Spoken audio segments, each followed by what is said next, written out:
What's up, y'all? Happy Friday. This is Kiwan, and I am here with All the Queen's Men, Season 4, Episode 6, Gas Face.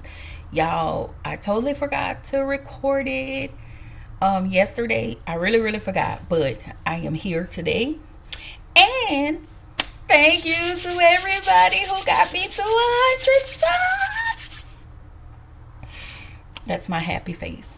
So anyway, y'all, before we get this whole thing started, listen, make sure you like, comment, and subscribe to my channel. And also hit the notification bell button to be notified on all of my videos. Listen, this one's going to be a little lengthy. It was a lot. So, y'all, here we go. So, the episode starts at the trap house where concierge have the ladies in their lingerie and they packing up that lace coquiana. Anyway, Madam then calls concierge just to tell them checkmate. Y'all know how that back and forth banter goes. So at the club, Tony, Carla, and Madam are, they're basically Carla and Madam, they're wanting to know how Tony got that restaurant. But yeah, how she got the restaurant, but you didn't show up at the funeral. So Tony said she know her mama received special treatment from their daddy. She also says she understands that would leave them feeling resentful. Tony, no ma'am.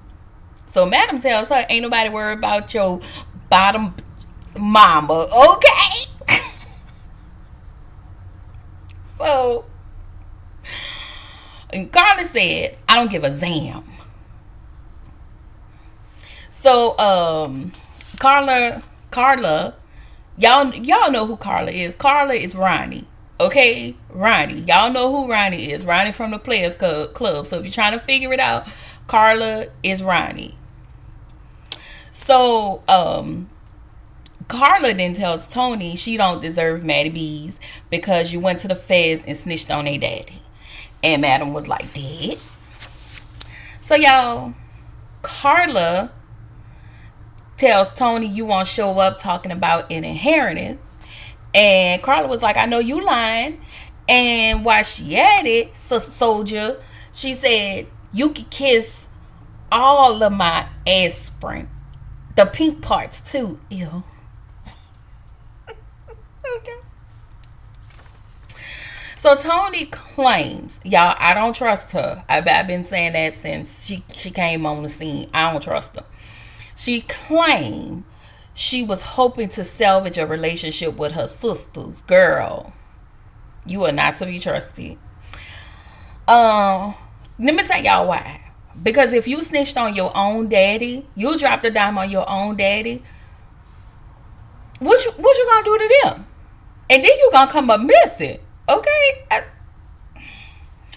Anyway, Madam says, listen, no ma'am, no Pam, as far as I'm concerned, you are an enemy to me. Bye-bye, brokey. So, y'all, in the next scene, we get to Blue at her therapy session. She looks really excited to be at the therapy session. So the therapist dives right on in and asks Blue, aka Belinda, to tell her more about being a sniper. Blue says she liked being a sniper because you have to work alone. Girl, I know that's right. No co-workers needed, okay? So then she says you have to be able to blend in your surroundings so that nobody, not a nan other sees you, okay? You got to be patient. And then Blue tells the therapist you have to stalk someone for a couple days so that you can get a clean kill. And now the therapist lady, listen, and I need you to listen up really good to moi. If any of this information goes anywhere, this is what Blue gonna do to you. I just want to throw that out there because I have trust issues. I don't trust that sister. I don't trust that therapist. And I definitely don't trust Quincy, the stalker. Now, I could be wrong, but I don't trust them three. Okay? I don't know. Anyway, the therapist tells Blue, seems like you enjoy it. And Blue admits it. She did, and she said that it's something about that one shot kill that makes it so simple. Okay. So, y'all, the therapist then asked Blue about the explosion that unalived her friend in Afghanistan. And Blue looking at her like, I know you lying. But she was like, it was more like a shock look, like I didn't, like she didn't expect to talk about that.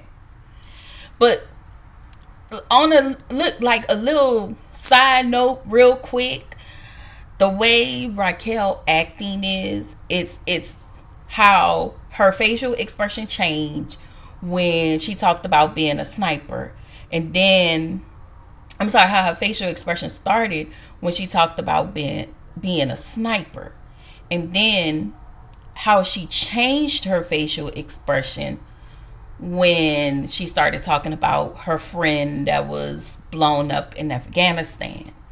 It was just like acting chops impeccable. I'm here for it. Okay. Anyway, Blue tells the therapist her friend arm fell when her friend blew up. His arm fell on her leg. She says that she actually forgot about that. And so, yeah, the therapist tells her that is horrible and is not something you're likely to forget about. So the therapist wants to know what is happening at her civilian job that is triggering her PTSD. Blue was like, it was an accident that happened at work. And she said somebody got hurt. So Blue has to be tight-lipped. Like, I cannot tell you what's going on. I don't mean to be difficult, but I can't tell you what's going on. Okay? So the therapist tells her this therapy session won't work unless she's willing to share. Girl, no ma'am. There are some parts that she cannot share. Okay? So, y'all, she also tells her, the therapist also tells Blue, it's like coming to the ER, and it's like I'm your doctor asking you what happened, and then still having to make guesses on what's going on with you. So, at this point, ma'am, you're just gonna have to be Dr. Seuss in it, okay? One fish, red fish, green fish, blue fish. Cause So Blue admits she don't mean to be difficult, and the therapist then tells Blue, I can't help to heal you if you don't tell me what's broken. Now that is a true statement, but you can't know everything. So I don't know. Listen, I really don't know what's gonna happen. Y'all, this show is getting good, y'all. It's getting good, okay? So if you don't watch it, you probably should start with season 1 instead of season 3. But it's good. It's really good. So, y'all, we go over to Fuego's studio apartment, and he's trying to figure out what happened to Sandra. So over at the police station, where my big old baby Zadie walks in looking real yummy, okay? I'm sorry, y'all know how I get when I see Doc, aka Kenny, aka Bolo, aka Michael Bolware on my screen. Baby, he look good, okay? He just Okay. And then, y'all, he can't even help it. Baby, that thing is dangling in them jeans, okay?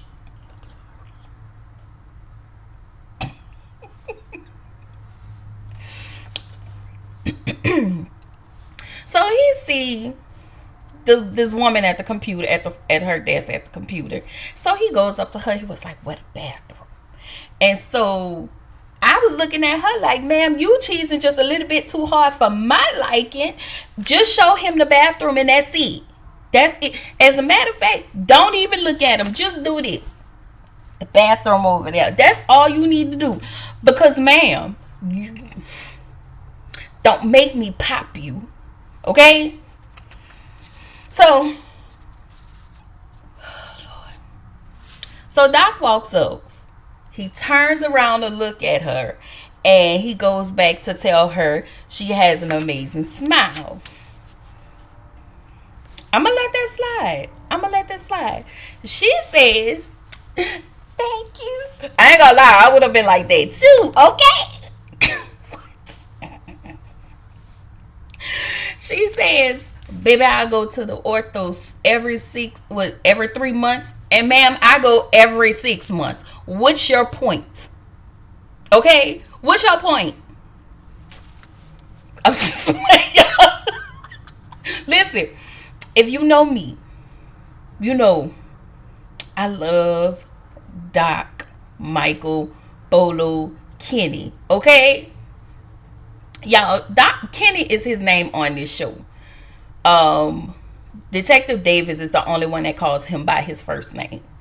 We call him Doc. Okay? So,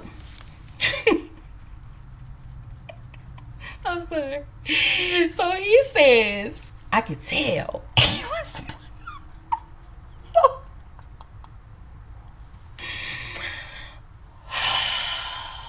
So then she asked him, she said, you work out? He said, girl, you know my man work out. Don't listen, ma'am. If you gonna have flirt and banter with my man, you need to flirt. You need to flirt with him. Throw all that shy girl stuff out of the way, baby. You need to bring just anyway. Girl, me. I'm talking to me right now. I got to take my feelings out of this, okay? Because my man got to go get that shirt. That's all we need to know. My man need to get that shirt. That's the goal by any means necessary. Y'all had this conversation the other night. So you can't go back on your word. All right. Sorry, I'm back. I just had to have a conversation with myself to, let y'all know what was really going on. So, Doc. I'm sorry. Woo. I'm back. So, Doc asked her what's her name. Her name is Naima. Such a pretty name. She is a pretty girl. Let me say that. She got pretty teeth, pretty name, pretty girl. Okay? And so, he proceeds to tell her she has a pretty laugh. Baby, she just all cheese. Baby, you see all 32s. I don't like it. So then he asks to take her to lunch. She tells him she's the only one at the building and that she can't leave because her supervisor's on vacation. Ma'am, you too gullible and you giving up way too much information. Whatever. So Doc was like, so you the only one that be here? And she says, yes. And he said, all the time? And she says, yes. And he said, it's gotta be stressful. She said, you have no idea. So my man, my baby daddy, okay, decides to tell her he could take some of that stress away. Y'all, when he told her that, I had a little lump in my throat because I ain't like it. So her goof face was like, yeah, girl, calm down. I'm sorry.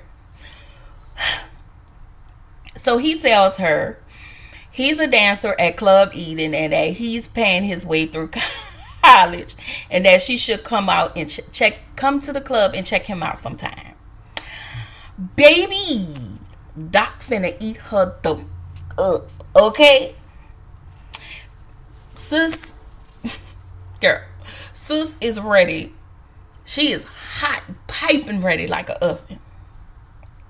Anyway, In the next scene, Detective Davis is at the hospital because y'all remember Tommy had unalived Dr. Phone. She asked the CSI person if there are any witnesses, and she wants security footage from inside and outside of the hospital. So back at the club, no, at her house, I'm sorry, back at Madam's house, Madam gets a visitor from attorney Lovett. He said that he was in the neighborhood when he got some news on her trial, and then we find out that her trial date has been set. She was like, wow, that's really early. And so he wants to push it back because he says the more you delay it, the less witnesses will come, people will disappear, nobody won't remember. And so she was like, okay, then push it back. And so he was like, he'll keep her posted once he get more information. So then Tommy comes in. And so she's looking for her pills. And since her name is in a database as an abuser, a pill popping abuser, the doctor did that. Tommy thought ahead and made himself an appointment with a doctor to tell the doctor he had anxiety, depression, and insomnia. So he was able to get some pills from Madam because he's not in the system, but he can get some pills from it in addition to some weed. Okay. So back at Fuego's house, he listens to his Alexa. And so Alexa plays back the conversation the day Sandra was unalived, and apparently it was somebody named Robin Burney, and who unalived her. Anyway, at Maddie B's, Amp and Dime are at the restaurant, and Amp is tearing that food up. Listen, I'm kind of hungry like Amp too. Dime says everything she been eating has been giving her indigestion. And Dime, ma'am, I just want to tell you this is that ain't indigestion. You are carrying what we call a light-skinned Nola, curly-head baby named Baby D, okay? I can smell Baby D on you, okay? You about at least 4 weeks. Just saying. So, here comes Tony, because y'all know Tony inherited the restaurant, supposedly. She comes up to Amp and Dime's table. Amp tells his mom that he's not ready. And so, Tony is still pushing the situation. Amp says, no ma'am. He says, leave him alone. So in this moment, Amp tells Dime, let me handle the situation with my mama. So basically, girl, mind your business and eat your food, okay? And Dime was like, basically, I want you to do it because I wish my mom was here, yada, yada, yada. In this moment, Dime is projecting her grief onto the grief of her mom onto Amp. And then she says, because she wished she had her mom, ma'am, that is bargaining. That is a stage of grief. Okay? That is not okay. Amp mom willfully chose to abandon him. This is totally different from somebody actually passing away. The trauma is different. The abandonment in Amp is there. So once Amp finds out that Dime lost her mom, he apologized. He offers his condolences to her, and he actually thanks her for sharing. And then she asks Amp to talk to his mom for her. And Dime, I'm here to tell you that will not be... What's the word I'm looking for? I use this word often. And I'm totally spacing. I'm sorry, y'all. That would not be genuine. It would be very disingenuous. the reasoning behind Amp doing it. He can't do that for you. Amp needs to do that for himself. And you need to understand that this ain't about you. This is about Amp. And you need to put yourself in Amp's shoes. Child, y'all, Diamond's working on my last nerves. Her in that little curly head baby she carrying in her tummy. I'm telling y'all. She pregnant. Alright. So we get back to the club. And Quincy is his name. Quincy sees Face and starts asking him questions, just like all up in here. Like, sir, you just too eager for me. I don't like it. I'm telling y'all, I don't trust him. I don't know if he worked for the cops. Is this Miss Patty brother? Like, I have to, I don't trust it. And I don't trust him. That's it and that's all. So the amateur tells Face he's low-key, high-key, a legendary. And he asked him to hang out. Can we hang out sometime? And Face was like, sir, go on with that gay stuff. Get out my face. You're being weird. Bye-bye. So we get to the locker. We get to the amateur locker. And Trouble is in there just having a good old time. Just touching all over herself, baby. Because Trouble done snorted that Coquiana again. Okay? And so Rayshawn walks in. He don't say nothing. He says absolutely nothing to Trouble. And Trouble was like, so you just gonna walk in here and not say nothing to me? I was like, girl, bye. I bet you your name is Susanna Keisha or something. I bet you your name is Keisha. Okay? So, I was just like, Trouble, you was just being extremely mean to Rayshawn. Extremely mean. And now you hide and now you want to talk to him. Girl, go somewhere. So Rayshawn tells Trouble, I don't know if what he getting is Dr. Jekyll and Mrs. Hyde. So he just gonna stay away, mind his business, and eat his vegetables over there. Y'all, Trouble is high as hell. So we find out she actually on a Molly because she pulled out the pill, asked Rayshawn if he wanted some, hugs Rayshawn, touching all over him, talking about you been to the gym. Girl, sober Trouble would never. Okay, I figure, in that moment, I was like, Madam is about to handle her if them drugs don't take her out. Because I was thinking that those was the same drugs that was laced. And she might have bought them from somewhere else because we know she didn't get them from Madam. Anyway, so Goofy Fish done made it to the club, y'all. And Doc gets her a drink. Y'all, why he spiked her white wine spritzer? I was like, no. You didn't even have to do that. All you had to do was to come hither motion. Moving on. Anyway, so the men are in the room sharing Midnight, telling them about the lady in the woman, I forgot her name, I thought it was Veronica. I forgot her name. The lady who wants the weird kinks. Like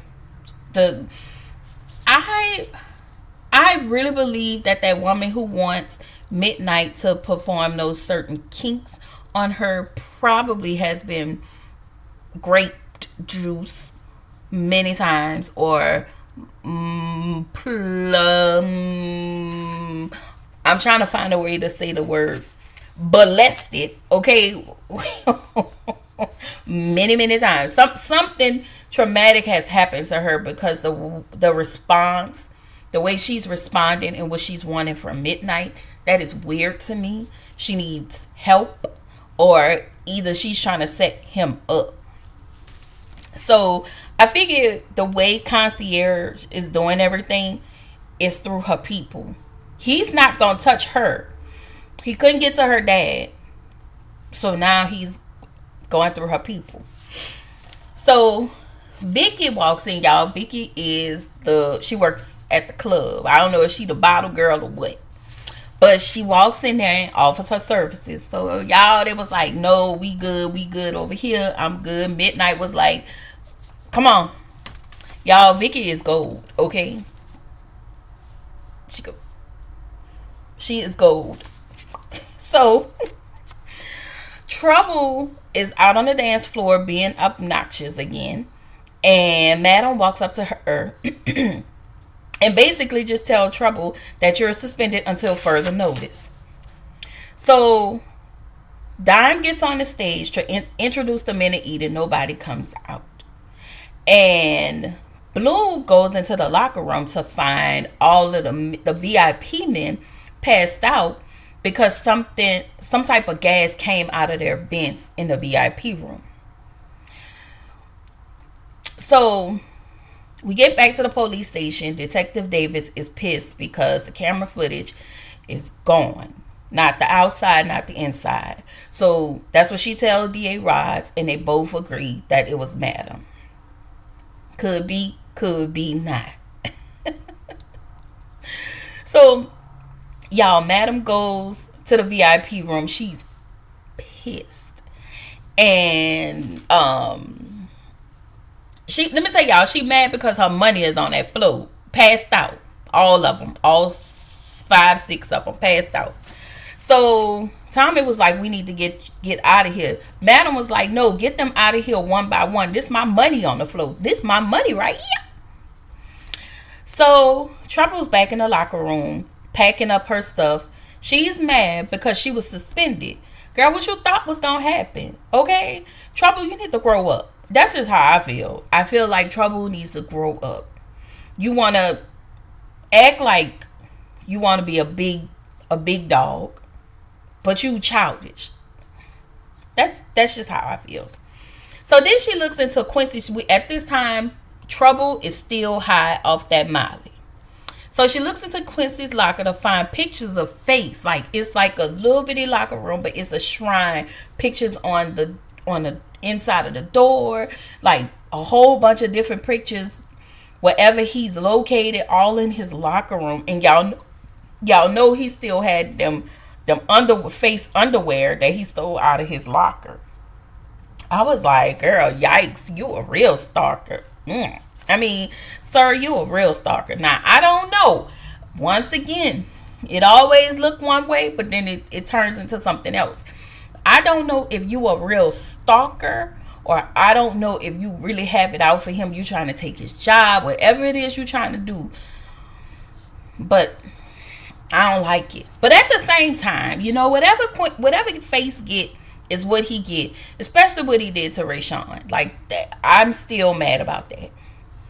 Anyway, so Blue tells Dime to get the amateurs out. So the only amateur went out was Quincy.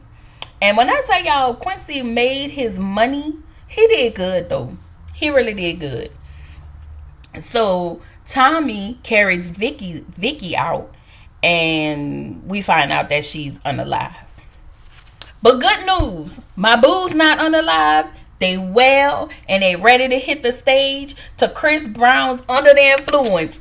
Speak to me.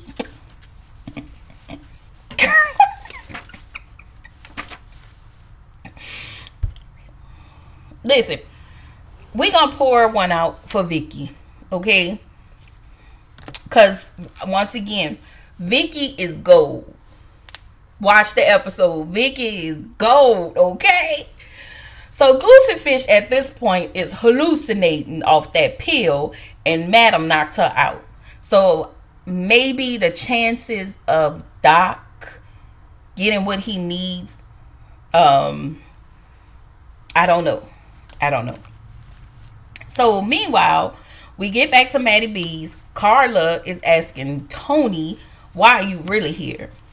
Tony tells Carla she's there to fix her relationship with Amp and to collect her inheritance.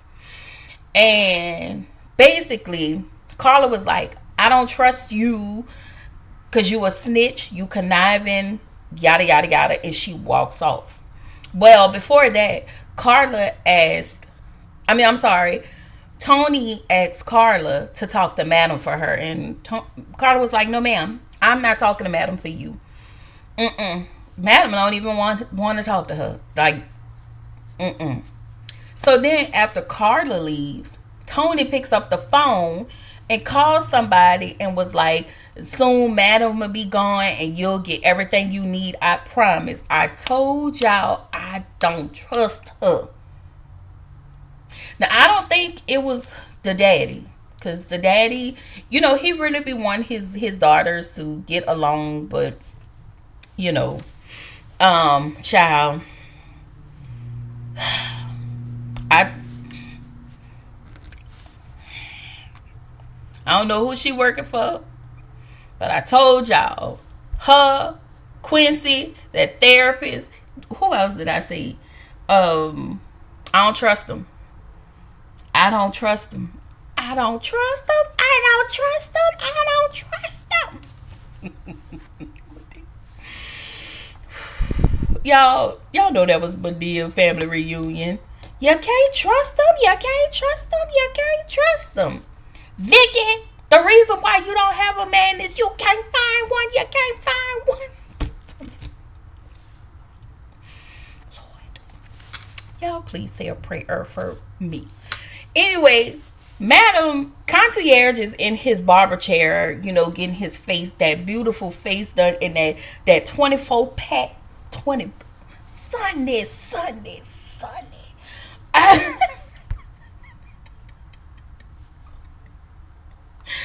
I be TiVo in General Hospital. I be like, yes, Sunday.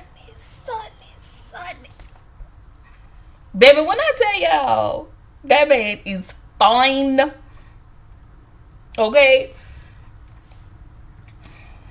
Anyway, he on the phone just chillaxing with the stuff on his face. Madam put that knife, turn that table, that chair around, put the knife to his throat, and take the towel off. And this is where the episode ends. It's good, okay? I ain't gonna lie. I was like, okay, I need y'all to kind of speed it up. But it's actually pretty good. Like, really, it's good to me. So I really want to see what's gonna happen with all these people, and I need to know if Dime is a little pregos. Y'all, we just gonna come back to the next one. Come back to the next video. Anyway, and I'll have Bell Collective up tonight. And that's going to be part 1 reunion. Well, y'all know I'm going to be fussing, almost cussing. But, it's fine. I'm gonna work on that. And I think tomorrow I'm going to do maybe 2 episodes of The Best Man. The Best Man, the final chapter. So probably I'm going to try to do episodes 2 and 3. Anyway, I will see y'all in the next one.